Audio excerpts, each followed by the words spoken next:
Bienvenidos. Este capítulo 13 se ocupa de la operación en los aeropuertos. Respecto a los aeropuertos, hay diversas categorías. El típico aeropuerto para operaciones comerciales, en donde básicamente operan la línea aérea comercial. El aeropuerto específicamente carguero. Hay países en donde hay aeropuertos, como en el caso de Congonhas, en San Pablo, que no es que no se pueda operar la aviación general u otro aeroplano, pero están específicamente diseñados, concebidos y con una infraestructura tal que son específicamente apropiados o muy apropiados para operar con carga.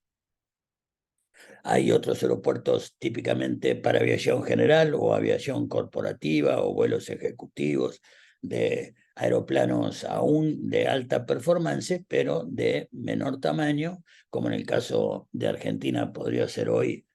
San Fernando, como lo fue en su momento Don Torcuato, etcétera, y que también tienen una estructura suficiente como para la operación de aeronaves que requieren otro tipo de soporte distinto a la línea aérea y a la carguera. Hay aeropuertos relativamente secundarios que sirven o son extremadamente apropiados para eventuales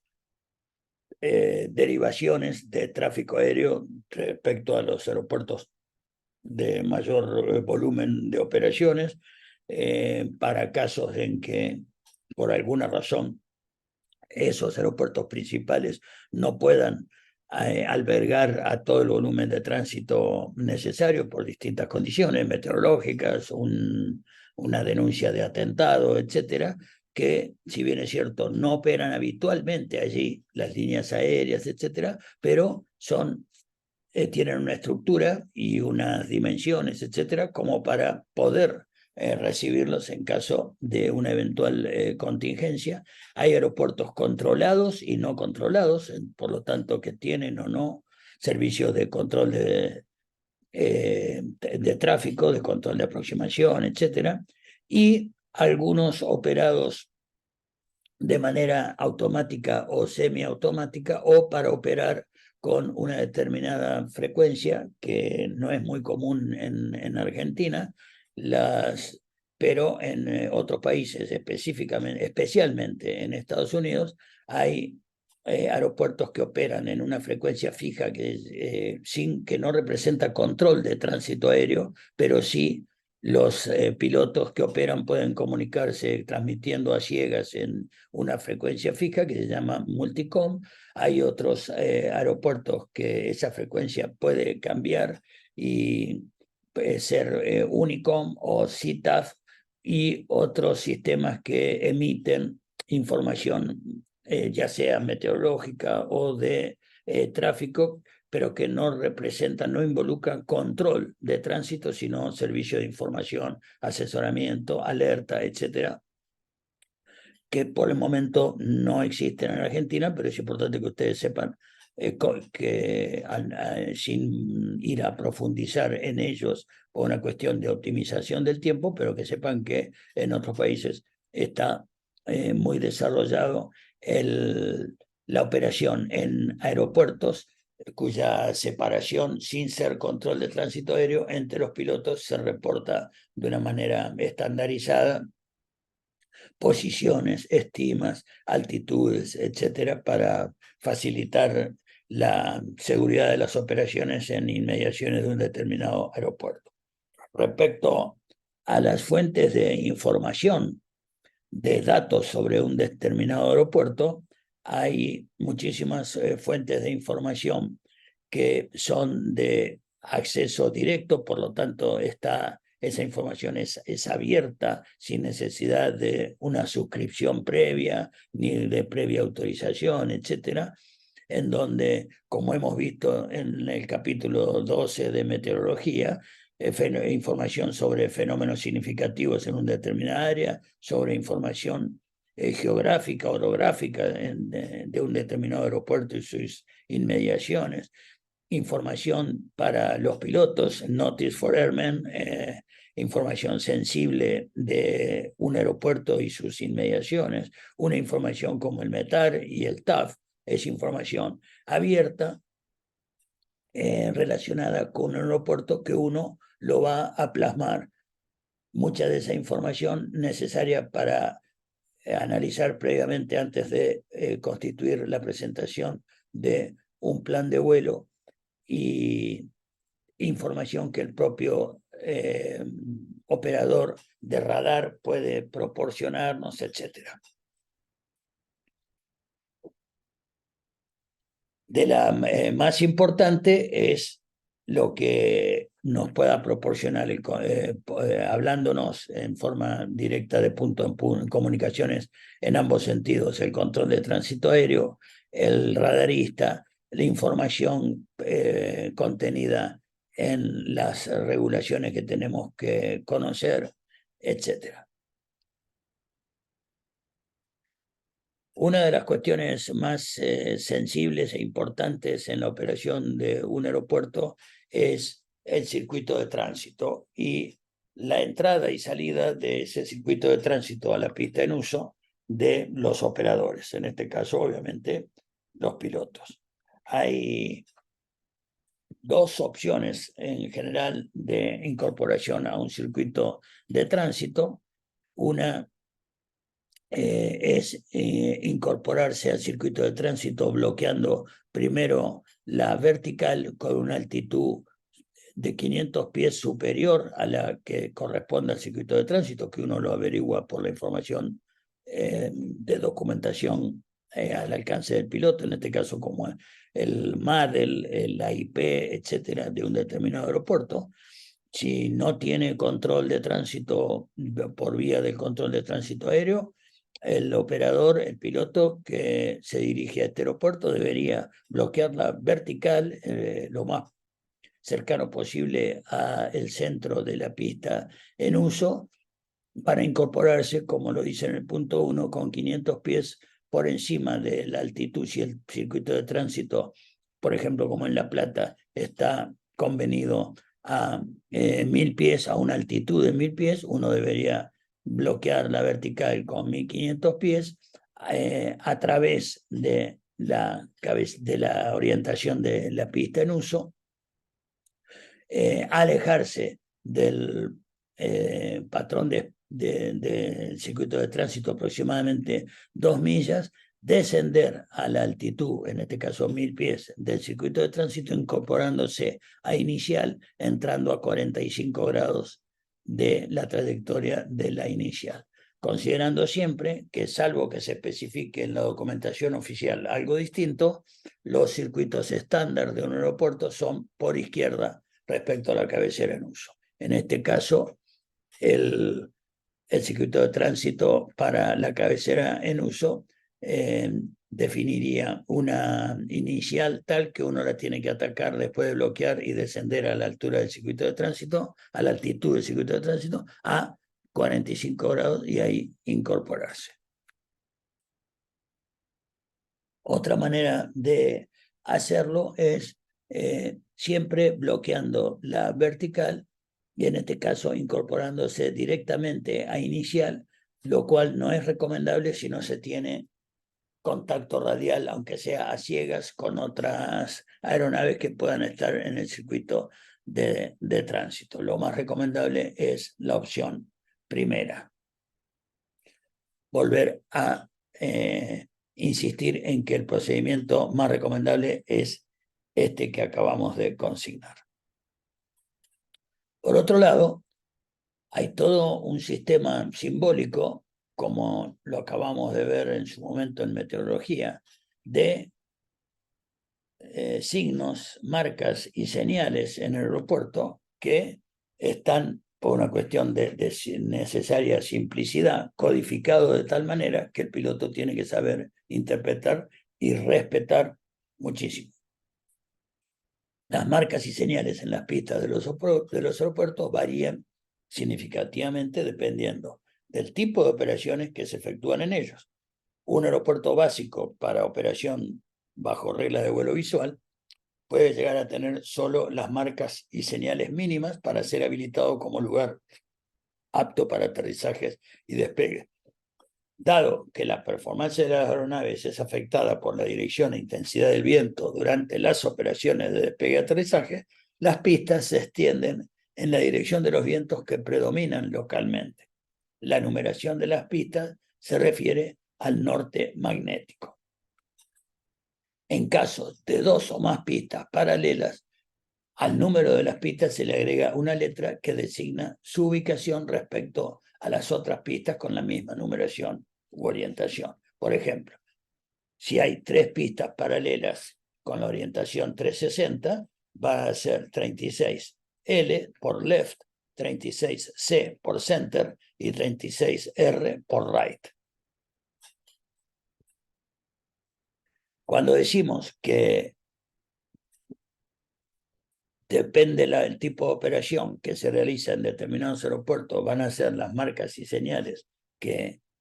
ellos van a contener, puede ir de una cosa extremadamente simple a otra que ya tenga, por ejemplo, como lo mínimo que corresponde es la numeración de la pista y las marcas del comienzo de la misma. Otras pistas aún no preparadas o de pasto van a tener el center line o la línea central segmentada en blanco. Otras aún de aeródromos muy pequeños, ya van a tener las marcas del umbral, que ya vamos a ver que la distinta cantidad de marcas en el peine representan el ancho de la pista, van a tener distintas señales y marcas que ya vamos a ver el significado de cada una.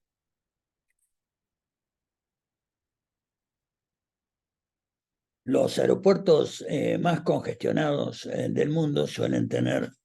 6, 7, 8 pistas, varias de ellas paralelas. En el caso del aeropuerto de Atlanta, es el aeropuerto con más movimiento de pasajeros en el mundo. Y viéndolo en el Airport Diagram de la cartografía, que es el diagrama en planta de este aeropuerto que acabamos de ver la fotografía, tienen, como vemos, la distribución del área terminal, la 1, 2, 3, 4, 5 pistas paralelas, su distinta designación, 26 right, 26 left, 27 right, 27 left, 28 y su cabecera opuesta, por supuesto. Y en el diagrama del aeropuerto ustedes tienen en gris las calles de rodaje y su designación en letras y números. En negro las pistas en uso y algunos edificios significativos como el edificio, en el caso de Atlanta, el edificio para carga o la sección de la rampa de carga. Hay aeropuertos que tienen designado zonas para el deshielo de la aeronave antes de despegar, etc. Con el mismo criterio, para que ustedes vean la complejidad de algunos aeropuertos, el número 11 en el ranking mundial actual de movimiento de los aeropuertos está el de Amsterdam Schiphol, en donde una vista aérea, en este caso más que pistas paralelas, tiene de distintas orientaciones, lo que permite operar en aeropuertos que no tengan vientos muy predominantes, que el viento pueda estar desde cualquier dirección. Entonces, en este caso, si bien es cierto, tiene 3 pistas paralelas, 1, 2, 3, tiene otras tantas, 4, 5, 6, en distintas direcciones, con lo cual es un aeropuerto en donde tiene pistas relativamente cortas para aeronaves de pequeño porte o de baja performance y también consigna las características de las calles de rodaje en gris y las pistas en negro. Por último, otro ejemplo de un aeropuerto con mucho movimiento es el de Dallas-Fort Worth en Estados Unidos, el número 12 en movimientos en el mundo, y que también el diagrama en planta muestra 7, creo que son las pistas, 1, 2, 3, 4, 5, 6, 7 pistas en Dallas, con la terminal prácticamente en el medio y de distinta orientación y longitud, lo cual permite una fluidez muy grande, aún con una dimensión, una cantidad de tráfico aéreo muy significativo. Respecto a las marcas y señales básicas de un aeropuerto, tenemos la marca del umbral, que como dijimos, ya vamos a ver que la cantidad de franjas en el peine definen el ancho de la pista, la designación de la pista, 20, que como sabemos en La Plata la 20 tiene rumbo 200, y las sucesivas marcas que representan la primera marca de 3 franjas, la zona de toque, la marca gruesa, simple, implica que para uno tocar en esta parte que representaría aproximadamente a lo sumo el primer tercio de la pista, para que sea esta la zona de toque, perdón, el piloto debería apuntarle en su trayectoria de descenso, en su senda de planeo, debería apuntarle a esta marca para tocar en esta superficie aproximadamente. Cada una del sector de las marcas representa un incremento de 500 pies de distancia entre ellas. Y, como dijimos, la marca de la línea central o centerline está en el eje longitudinal de la pista en rayas simples segmentadas. Ya vamos a ver más en detalle el significado de lo que se llama RSA, Runway Safety Area, el área de seguridad de la pista, que es una zona de seguridad que está definida por este tipo de simbología, que quiere decir que para entrar a la pista 2.0, que es esta, si esta es una calle de rodaje, yo me voy a encontrar con esta marca y señal, que quiere decir que sin previa autorización del control de tránsito aéreo yo no puedo pasar ninguna parte del avión ni tocar esta raya doble, y si estoy evacuando la pista después de un aterrizaje, tengo que liberar y pasar todas las partes de la aeronave de esta raya para considerar que esta pista quedó libre para la operación de otra aeronave. En este sentido, hay una simbología y un concepto que hay que conocer, que es aquel cuando por alguna razón el umbral de una pista ha sido relocalizado.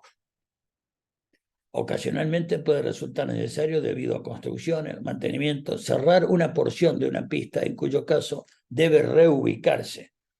el umbral de la misma como resulte conveniente. Cuando esto sucede, el sector de pista cerrado no puede ser utilizado para despegue ni aterrizajes, sino solo para rodaje sobre él. La barra blanca transversal y las cabezas de flecha amarillas se colocan delante de la cabecera respectiva. A lo mejor este umbral antes estaba aquí, ahora por distintas razones ha sido relocalizado, y la manera del piloto identificar que el umbral está relocalizado y que por lo tanto no puede ser usado ni para despegue ni para aterrizaje fuera de él es este. Quiere decir que yo puedo utilizar esta superficie para rodar, pero no puedo despegar y aterrizar en la parte que está desplazada. Solamente después de las cabezas de flecha y la raya transversal blanca antes del peine, a partir de ahí yo puedo utilizar la pista. Por ejemplo, en este caso, muy similar a este, porque esta es la manera de ejemplificar con cabezas de flecha y la raya transversal, y a partir de ahí el umbral. Por otro lado, también existe lo que se llama umbral desplazado, no relocalizado, sino desplazado, en cuyo caso la manera de identificarlo es esta, que ahora vamos a ver. Un umbral desplazado es aquel que se ubica en un lugar de la pista que no es el designado como el comienzo de la misma. El umbral desplazado reduce la longitud de pista disponible para el aterrizaje. O sea, la landing distance available, la distancia de pista disponible, la reduce. El sector de pista ubicado detrás de un umbral desplazado está disponible para los despegues, contrariamente al relocalizado. Se puede iniciar la carrera de despegue sobre un umbral desplazado, pero en ambos sentidos desde la dirección opuesta. Dentro de las marcas de barra blanca se dispone de una barra blanca transversal detrás del umbral inmediatamente, transversal al eje longitudinal de la pista, y detrás de esta, cabezas de flechas blancas y flechas blancas en el eje longitudinal. La cabeza de flecha solamente, y hasta acá es la simbología del umbral relocalizado. En el caso del umbral desplazado, detrás de las cabezas de flecha y la barra transversal al eje longitudinal, y sobre el eje longitudinal, flechas completas en el eje, como está en los dos casos. Por lo tanto, es muy importante reconocer estas señales en las pistas que estén marcadas con esta simbología. Respecto al Runway Safety Area, el área de seguridad de la pista, abreviado como RSA, es una superficie definida que rodea la pista, destinada a reducir el riesgo de daño o incidentes en aeronaves ante la eventualidad de una salida de pista. También el área de seguridad de la pista prevé gran accesibilidad de equipos de extinción de fuego, rescate y cualquier otro tipo de emergencia. Esto quiere decir que si esta es la pista 0927, hay un área de seguridad que es la típica Runway Safety Area, a partir de la cual va a estar las distintas calles de rodaje que tienen acceso a esas diversas cabeceras, tanto la 27 como la 9, y delimitadas por este símbolo que vimos en su momento, que es desde el lado del rodaje voy a tener doble raya continua, y desde el lado de la pista para salir a la calle de rodaje voy a tener la doble raya segmentada. Esto, les reitero, significa que viniendo de una calle de rodaje yo no puedo transponer ninguna parte del avión, en este caso la nariz es lo más adelante que tiene,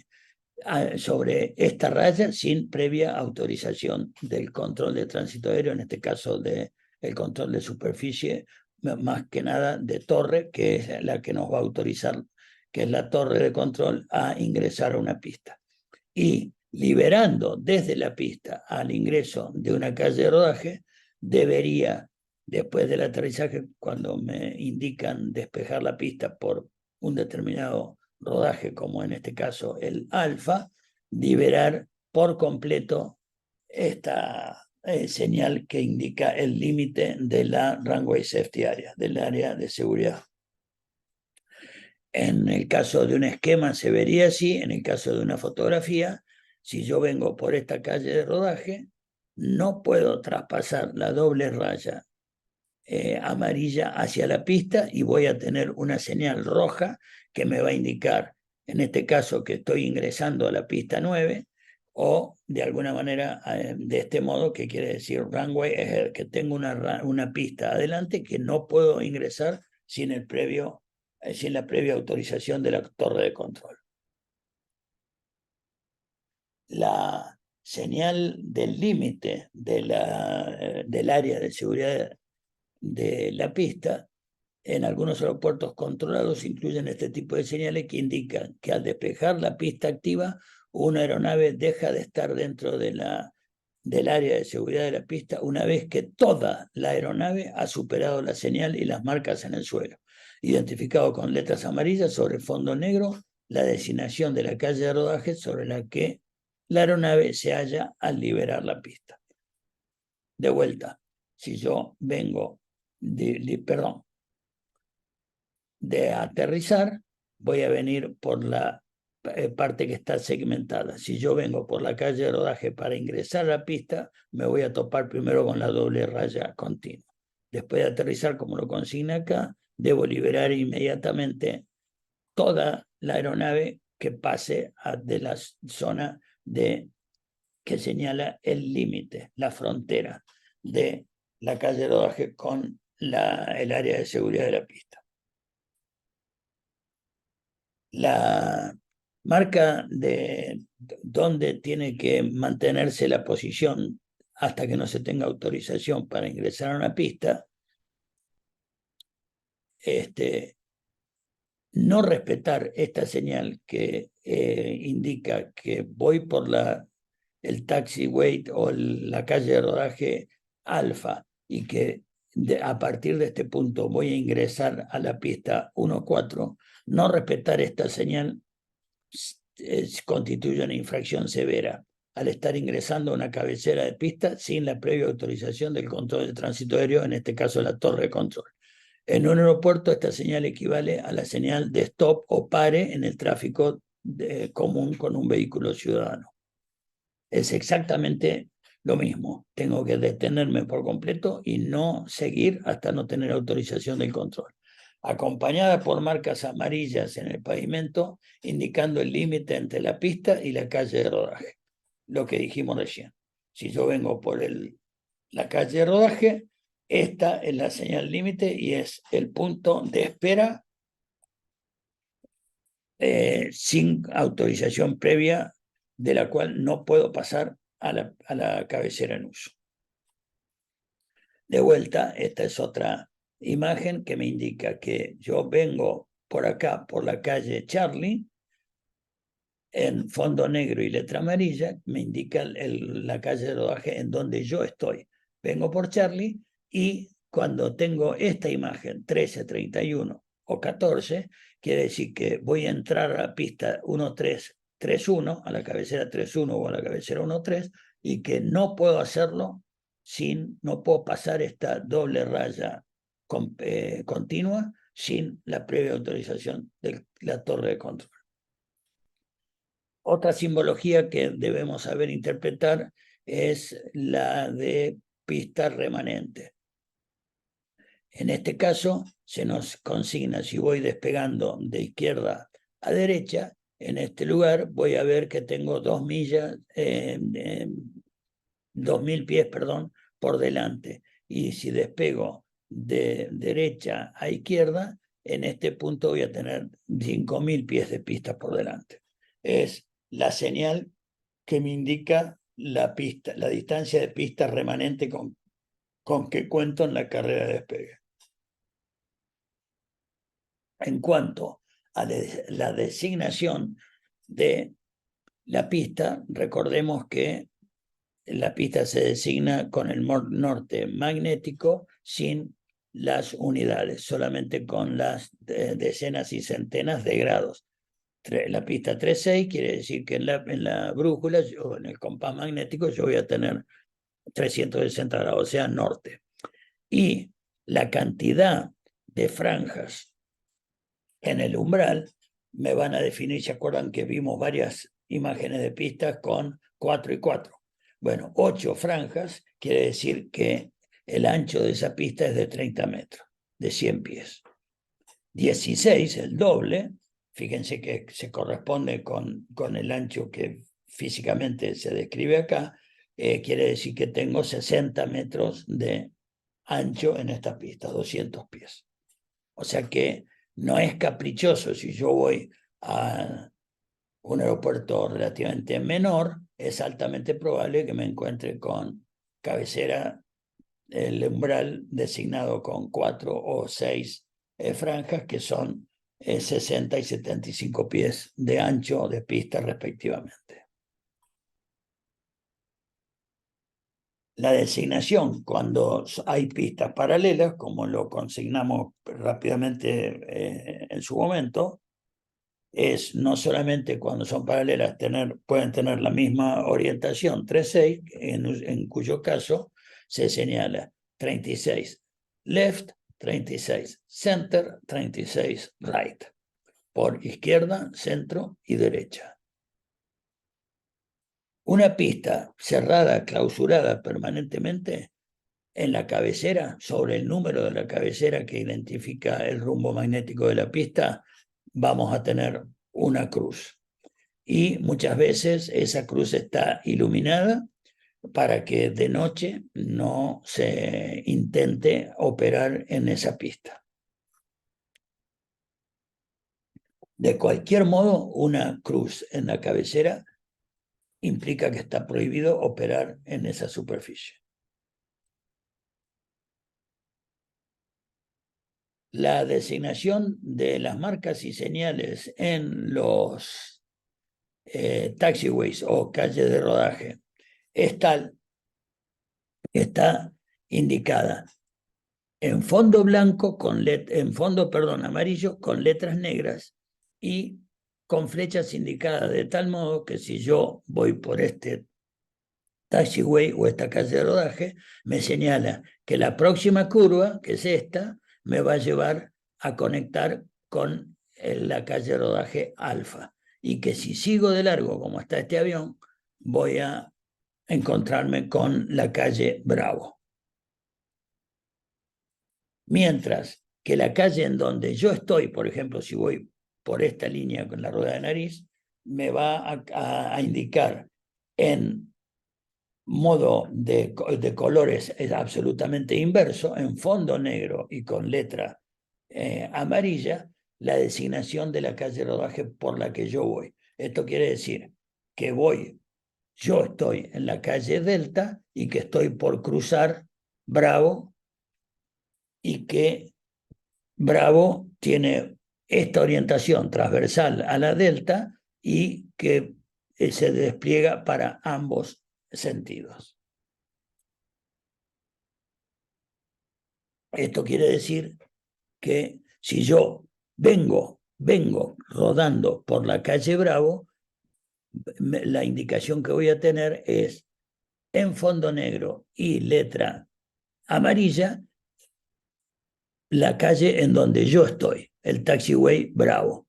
Y que adelante mío se despliegan hacia la derecha y la izquierda, fíjense, hacia izquierda y derecha el taxiway cierra, pero ahí ya con fondo amarillo y letra negra, porque no es la que yo estoy, sino que me está diciendo que en forma transversal y que puedo ir a la derecha y a la izquierda está el taxiway cierra, que voy por la Bravo y que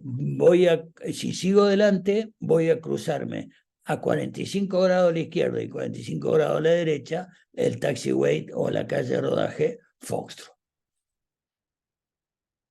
A su vez, como esto es una pista y esta también, voy a tener la señal del límite entre la calle de rodaje y la pista, que yo no voy a poder pasar porque es doble amarilla continua, no me voy a poder meter en esta pista ni en esta, desde acá en adelante, sin la previa autorización de la torre de control, como lo vimos. Y que hacerlo constituye una falta grave, como mínimo que nos quiten la licencia. Hay otra marca sobre el piso en los rodajes previo a una cabecera de pista, que es el punto de espera, que se llama o se distingue como área crítica de ILS. ILS es el sistema de aproximación de precisión, Instrument Landing System, y hay determinadas categorías de ILS con diferentes mínimos meteorológicos y que si una aeronave traspasa esta señal y se está operando con aproximaciones de precisión de determinada categoría, si la aeronave en tierra pasa esta señal, puede interferir en el sistema electrónico de aproximación por instrumento de una aeronave que esté aproximando para el aterrizaje. Por lo tanto, está terminantemente prohibido traspasar esta señal cuando está activado el ILS Critical Area, el área crítica para ILS. Por ejemplo, si yo vengo por acá y acá va a haber una pista,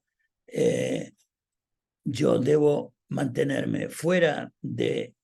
esta señal cuando veo el ILS encendido y cuando el control de tránsito aéreo, el de rodaje o la torre de control me dice que está activo, o el ATIS de ese determinado aeropuerto me indica que está activo el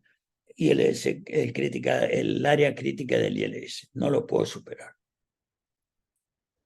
También puede ser representado de esta manera, pero en todos los casos es una escalerita de este tipo. Por lo tanto, por ejemplo, un aeropuerto puede llegar a tener esta señal, que es el límite de del área de seguridad de la pista que ya vimos, la doble raya continua, pero antes de ella, bastante antes de ella, como vemos acá, tener una señal, la escalerita del ILS Critical Area, que me indica que si está activo el Critical Area del ILS, yo no puedo detenerme acá como sería lo normal, sino que tengo que detenerme acá para no afectar el instrumental de una aeronave que está aproximando para el aterrizaje siguiendo una aproximación ILS de precisión categoría 2 o 3.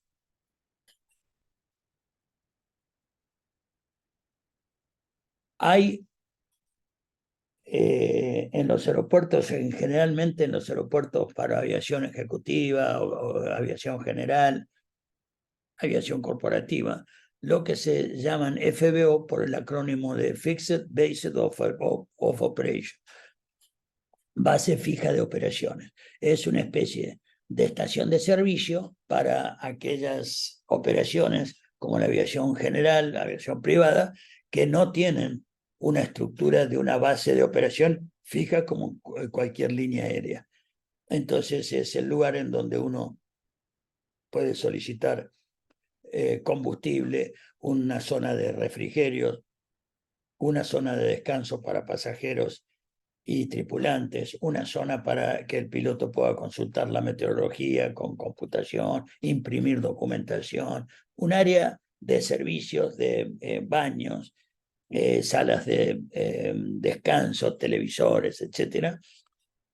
que en general tienen esta disposición, suelen ser empresas que además proporcionan servicio de hangaraje, eventual mantenimiento, etcétera. Bueno,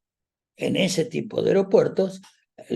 los rodajes hacia estos FBO también están marcados, como en este caso, siga adelante por la calle de rodaje que usted va para dirigirse al FBO, que es la base fija de operaciones de este tipo. También en cuanto a marcas, señales, suelen haber señales luminosas como los faros que identifican qué tipo de aeropuerto está localizado en ese lugar. Un aeropuerto civil tiene faros rotativos de destellos blancos y verdes. Un hidropuerto es un faro rotativo de destellos blancos y amarillos alternativamente. Un helipuerto se distingue con destellos blancos, amarillos y verdes. Y un aeropuerto militar con 2 destellos blancos rápidos alternados por un destello verde. De vuelta, como decíamos cuando nos referíamos al capítulo de meteorología en información meteorológica codificada, recomiendo que este tipo de información uno la tenga ya sea en forma digital o en papel, pero a mano como información a consultar cuando resulte necesario, siendo que no es muy común que uno tenga que identificar el aeropuerto por los faros, pero es muy oportuno en áreas donde están concentrados en un área metropolitana, aeropuertos militares, helipuertos y aeropuertos civiles, viniendo de noche ya distinguir cuál de esos es el aeropuerto, sobre todo si se está operando de forma de vuelo visual nocturno. Otras señales luminosas tienen que ver con distintos sistemas de indicadores visuales de senda de planeo, que uno de ellos es el conocido como VASI, por el acrónimo de Visual Approach Slope Indicator, indicador de aproximación visual del haz de planeo, que está constituido por dos barras, una detrás de la otra, una cercana y otra más lejana, en donde tienen el siguiente significado. Cuando uno está por debajo de las de planeo, las dos barras son rojas, en las adyacencias de la cabecera en uso. Una barra blanca y una roja, barra blanca delante y roja detrás, indica que estoy en la senda de planeo, habitualmente de 3 grados, el ángulo de planeo. Y la voy a ver delante, la barra delantera de las luces delanteras blanca y la barra más lejana en rojo. Y todas las luces blancas me van a indicar que estoy por encima de la senda de planeo. Esto en un corte transversal indicaría algo así, que con las luces blanca delantera y roja trasera, yo estoy en el área verde, en el haz de planeo ideal, aproximadamente 3 grados. Si estoy por encima voy a tener todas las luces blancas, si estoy en el sector de arriba del glide path, y si estoy por debajo, rojo siempre es malo, en algunos casos peligro. Quiere decir que estoy muy bajo, muy plano, y si tengo un obstáculo me lo voy a tragar. Y esto viéndolo esquemáticamente, viéndolo en una fotografía, estando en el haz de planeo en una aproximación BASI, lo voy a ver así: blanca adelante, roja atrás, como se indica acá, que quiere decir que estoy en la senda de planeo de aproximadamente 3 grados. Por otro lado, hay otro indicador de haz de planeo visual, que es el PAPI, por Precision Approach Path Indicator.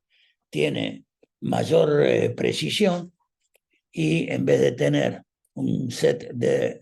luces más cercano, o sea, delantero y otro trasero, como en el BASI, todas las luces del PAPI están alineadas, son como mínimo 4, y que indican todas blancas, que estoy alto, por encima de las de planeo, con una roja que estoy, 3 blancas y una roja que estoy ligeramente alto. Alto que es mayor de 3 grados y medio. 3 grados punto 2 sería ligeramente alto. 2 y 2, 2 blancas y 2 rojas, quiere decir que estoy en el haz de planeo de 3 grados, para lo cual está diseñado, por eso esto tiene mayor precisión. Y contrariamente, al revés,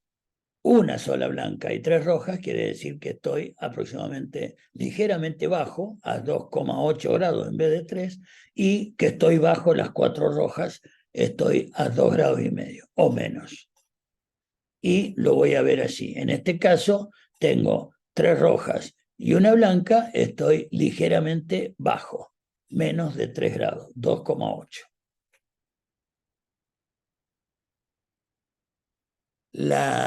También las luces de los aeropuertos tienen un significado muy especial. Como lo vamos a ver, las luces azules señalan los bordes de las calles de rodaje, y la pista tiene distintas luces con distinta interpretación que le tenemos que dar. En este caso, 4 luces horizontales de una única barra nos señala, como acabamos de ver, que es un PAPI, y 2 luces blancas y 2 rojas me indican que estoy en la senda de planeo de 3 grados. Y ahora vamos a ver distinta identificación de los diversos tipos de iluminación que tiene una pista. En el caso de la calle de rodaje, les anticipo, ya que tenemos esta imagen, que son luces azules. Por lo tanto, no hay manera de confundirla con luces de cualquier pista. Hay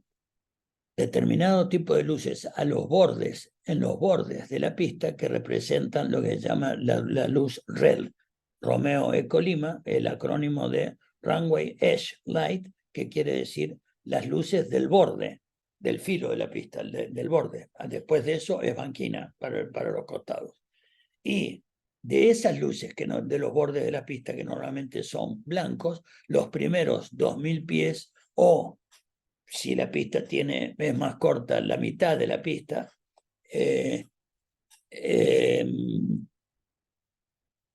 esas luces del borde de la pista son amarillas.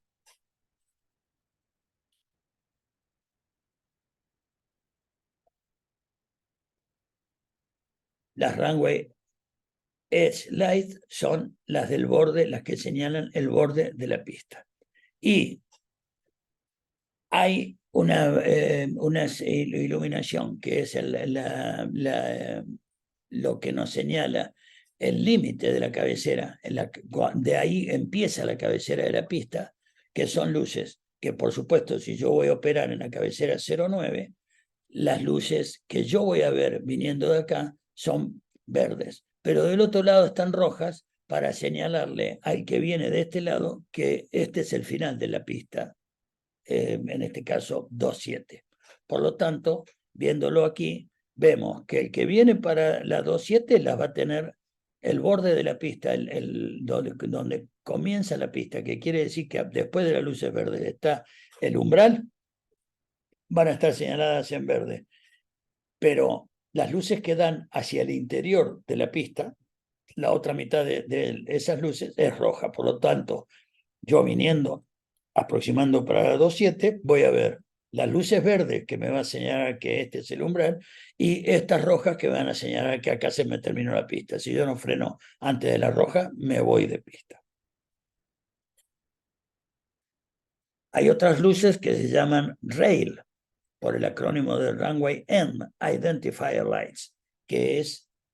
la que acabamos de ver. Las luces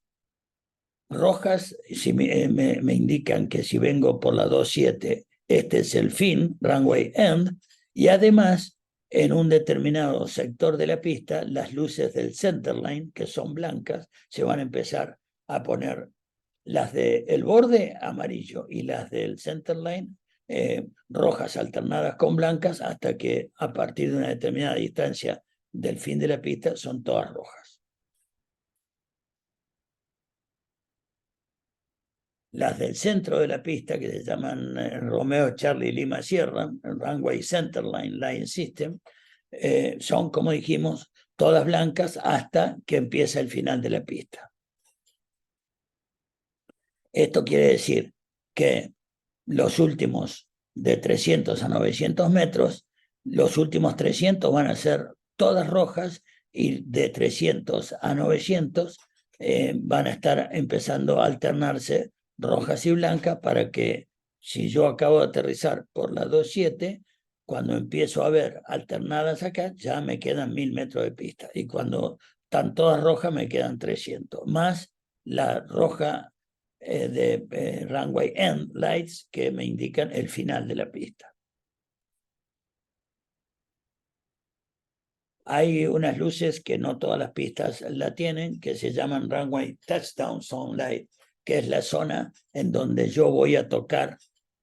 en el aterrizaje. Los primeros 900 metros, si yo voy a aterrizar en la 09, me voy a venir encontrando que las verdes me indican que empieza el umbral, y desde que empieza el umbral, los primeros 900 metros en las pistas que tienen este tipo de iluminación, me indican la pista está iluminada con barras bastante anchas, iluminadas a los dos lados del centerline, que me indican que esta es la zona en donde yo tengo que posar las ruedas, hacer el touchdown, el toque. Y hay distintos tipos de luces de aproximación, que se llaman ALS por Approach Lighting System, sistema de luces de aproximación. Y que todas las luces de aproximación de diferente tipo, como vamos a ver, están detrás de las luces del final de pista, en este caso las verdes, que definen dónde empieza el umbral. Por lo tanto, antes del umbral están las luces de aproximación, que suelen ser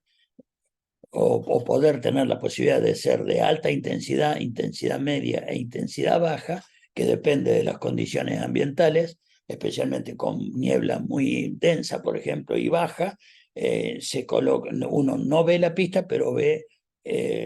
con gran intensidad las luces de aproximación, que para eso están, y están dispuestas con luces muy intensas que señalan el eje longitudinal de la pista en uso y algunas luces transversales que indican que entre cada barra transversal hay 300 metros. Entonces, por ejemplo, en esta pista yo puedo no ver las luces del borde de la pista, pero sí ver con mucha mayor intensidad el centerline de las luces de aproximación y luces como un arbolito de Navidad que tienen 300 metros entre las barras horizontales y entre la última y el umbral. Por lo tanto, las luces de aproximación y luces de pista implican una ayuda muy, muy grande, porque fíjense que en este caso acá están las verdes que empieza el umbral y yo antes del umbral, que hay luces que me señalan en rojo, que esto no es pista, que estamos en esta zona, pero con luces de aproximación tales que me guían hasta el umbral de la pista. Después tenemos luces con el umbral desplazado. ¿Se acuerdan que dijimos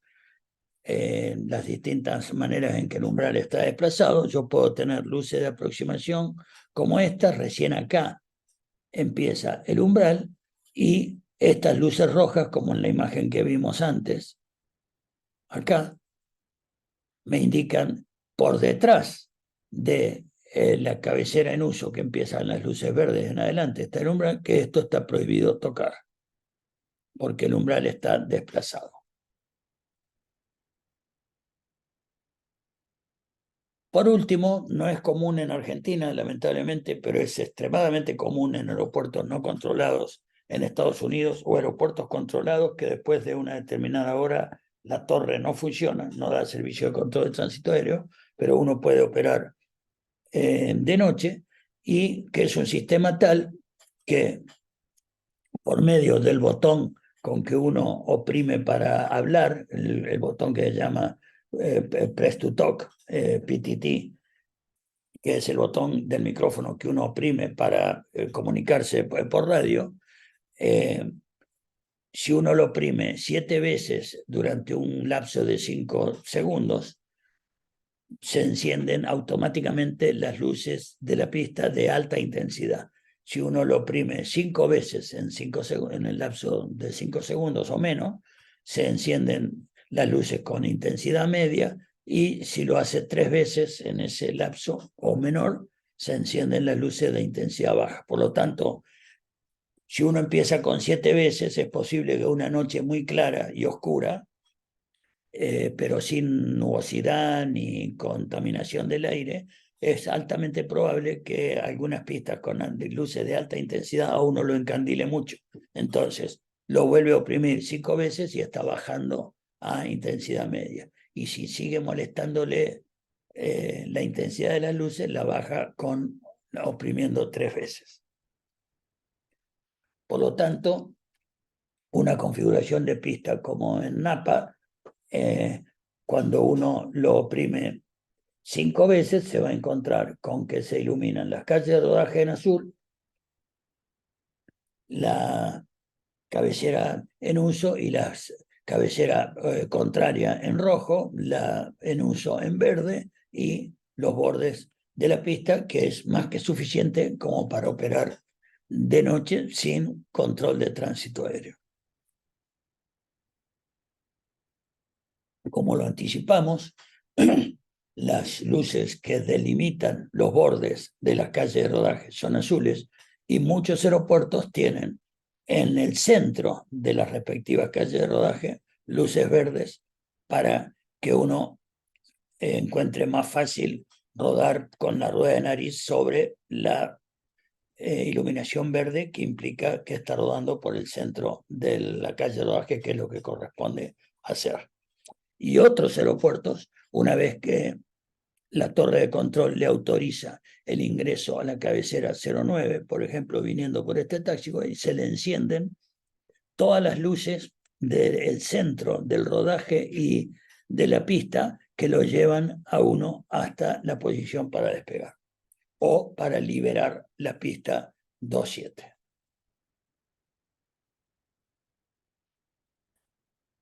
Otro tipo de marcas y señales en los aeropuertos es el indicador de la dirección y la intensidad del viento. El que nosotros más conocemos es con viento predominante de esta dirección, es la típica manga, que no solamente indica que el viento viene desde esta dirección, sino que la caída de la manga,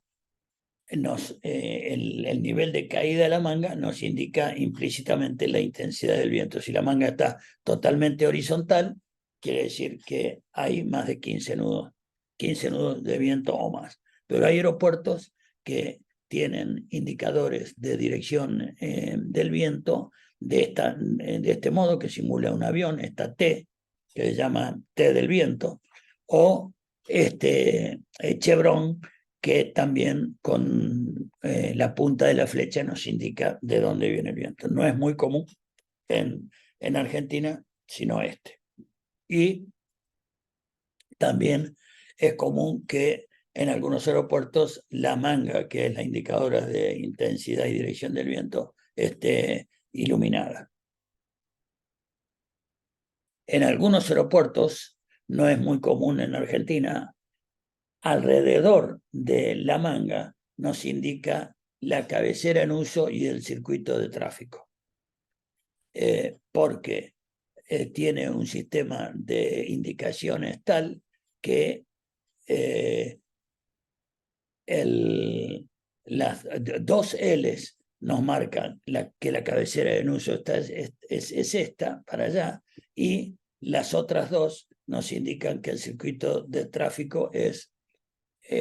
para este lado, ¿sí? De acá para la izquierda y para otra pista para la derecha. O lo podemos ver de esta manera. Uno, cuando viene a un aeropuerto no del todo familiar o conocido, sobrevuela a 500 pies por encima de la altitud del circuito de tránsito, y si encuentra esta marca, ya le indica que el circuito de tránsito es hacia este lado, hacia este lado.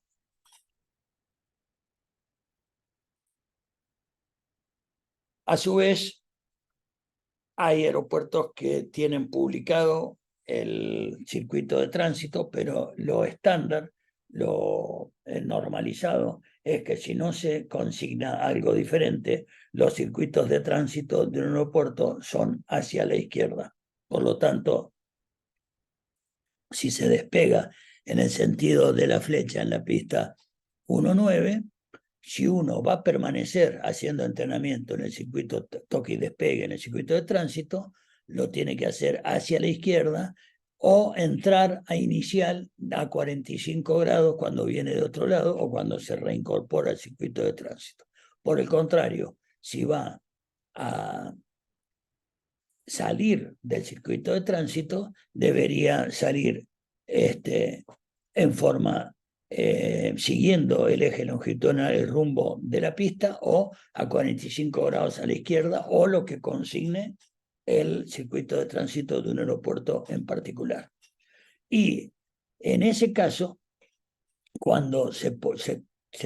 cuenta con este tipo de información, no solamente nos va a dar la intensidad y dirección del viento, sino que nos dice que la cabecera en uso está para allá y que el circuito de tránsito es hacia la izquierda.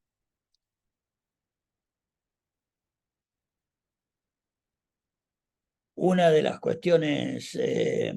necesarias para operar un aeroplano, un helicóptero, en aviación se usa el alfabeto fonético para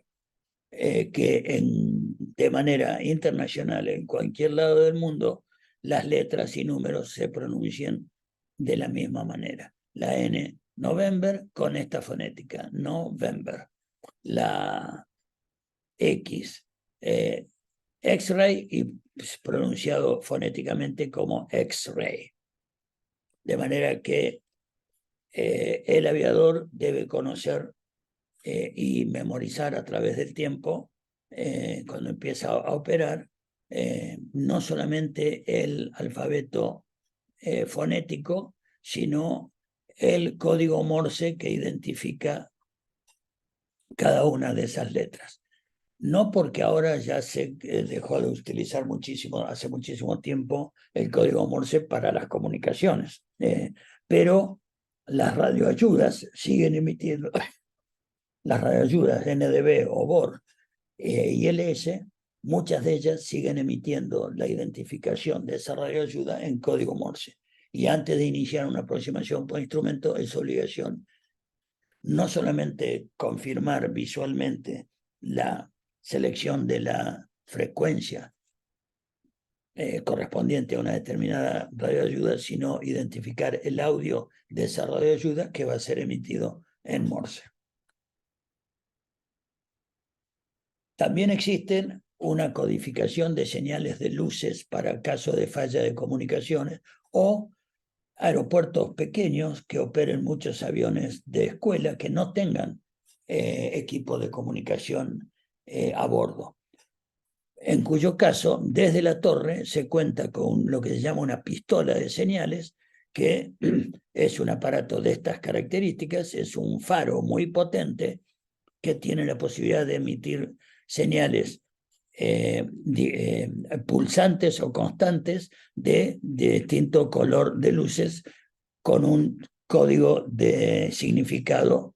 determinado. Y ese significado cambia con la aeronave en tierra y las aeronaves en vuelo. Por ejemplo, de vuelta, estas son cosas que uno debería tener a mano porque no son cosas que se utilicen todos los días, pero si en un momento uno recibe señales luminosas desde la torre,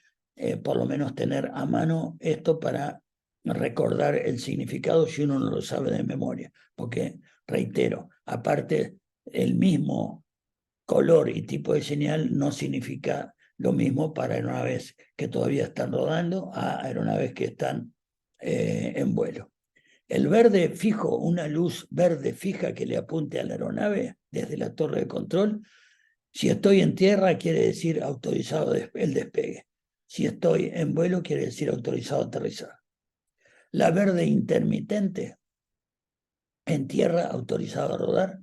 En vuelo, regrese a aterrizar seguido de luz verde fija. Primero le mando intermitente para que prevea venir para aterrizar, y por último, cuando está en básica o en final, autorizado a aterrizar. El rojo fijo, si estoy en tierra, alto, es un stop, detenete por completo y poner el freno de mano. Si estoy en vuelo, ceda el paso a otra aeronave y continúe en espera hasta recibir esta señal y posteriormente esta. El rojo intermitente, en tierra, abandone la pista en uso. Si ya me autorizó a ingresar y recibo esto, abandonar la pista en uso, porque quiere decir que viene otra aeronave a aterrizar o algo así. Y En vuelo, aeropuerto inseguro, no aterrice, prohibido aterrizar. El blanco intermitente, mientras esté en tierra, regrese al punto de inicio dentro del aeropuerto, vuelva a la rampa, donde empezó el rodaje. En vuelo no quiere decir nada, no le voy a mandar un blanco intermitente en vuelo nunca. Y luces alternadas, flasheantes, roja y verde, en tierra quiere decir extrema precaución, opere con precaución, especialmente en áreas no visibles desde la torre, y en vuelo lo mismo, extrema precaución. Mirar para eventual identificación de tránsito, de luces, de aviones en vuelo, etc. De vuelta, no hace falta acordárselo, pero sí tener a mano el significado de las señales luminosas. Respecto a la operación en aeropuertos, recordemos la importancia de lo que se llama wake turbulence o estela de turbulencia por la generación de vórtices en los extremos de punta de ala, especialmente generados por aeronaves pesadas y su influencia en aeronaves livianas o pequeñas detrás de ellos. Recordemos, como lo vimos en aerodinámica, que esa vorticidad genera una corriente importante de vorticidad convergente desde los extremos de ala, que se agranda el diámetro de esos conos a medida que por detrás de la aeronave, y que la zona que hay que tener extrema prudencia y no meterse nunca es 3 millas náuticas detrás de la aeronave que lo produce y no menos de 1000 pies debajo de esa aeronave.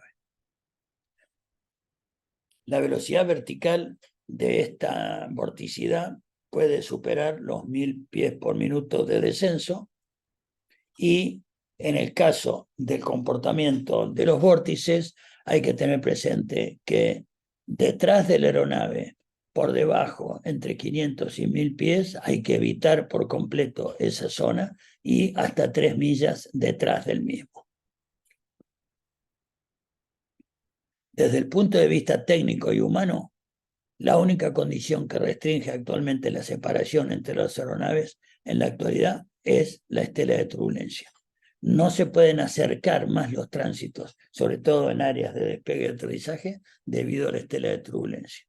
El comportamiento de la estela de turbulencia en las inmediaciones de la pista es que en un aeroplano, como la turbulencia de vórtice o la wake turbulence producida por la sustentación, en la medida que una aeronave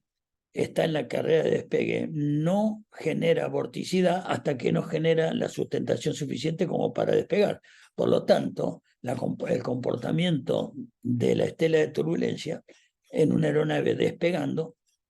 sucede inmediatamente después de la rotación, que es cuando la aeronave sustenta, y finaliza en una aeronave aterrizando en el touchdown, en el toque, porque la aeronave ya no sustenta. Por lo tanto, ahí finaliza la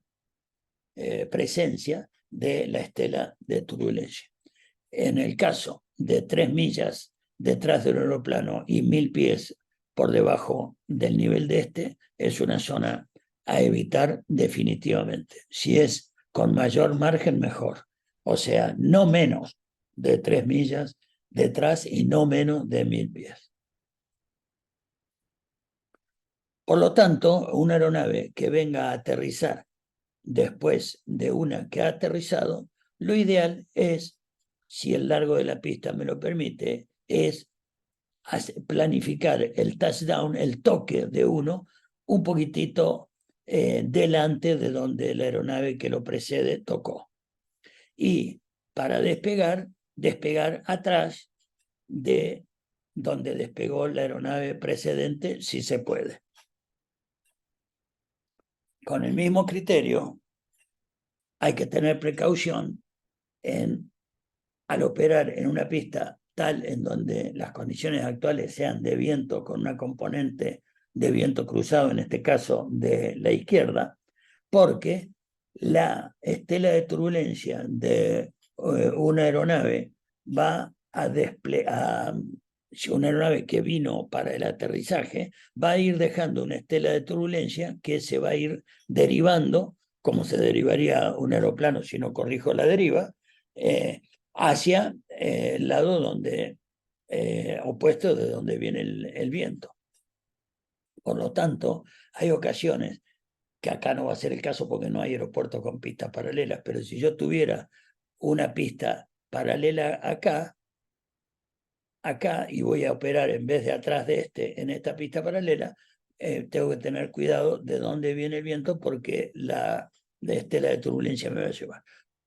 Por el contrario, en una pista simple, donde una aeronave que viene en vuelo me está precediendo, esa aeronave en su trayectoria final generó turbulencia y por lo tanto, siendo que la turbulencia, la vorticidad se despliega hacia abajo de la aeronave que la produce, yo tengo que planificar venir relativamente alto, si es necesario, un haz de planeo superior a los 3 grados para que la trayectoria de mi aeronave vaya a estar por encima de la estela de turbulencia que produjo la aeronave que me precede. Con el mismo criterio, si yo tengo pistas paralelas, como anticipé, si tengo viento de la izquierda y yo voy a aterrizar en una pista paralela a la que una aeronave acaba de aterrizar a mi izquierda, yo voy a tener que superar voy a venir con un ángulo tal que mi haz de planeo sea superior al de la estela de turbulencia, no obstante estar en otra pista, porque la deriva de la estela de turbulencia me va a afectar.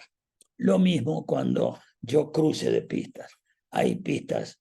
cruzadas, en este caso a 90 grados, que un aeroplano acaba de aproximar y aterrizar en la pista transversal a la que yo estoy aterrizando, por lo tanto,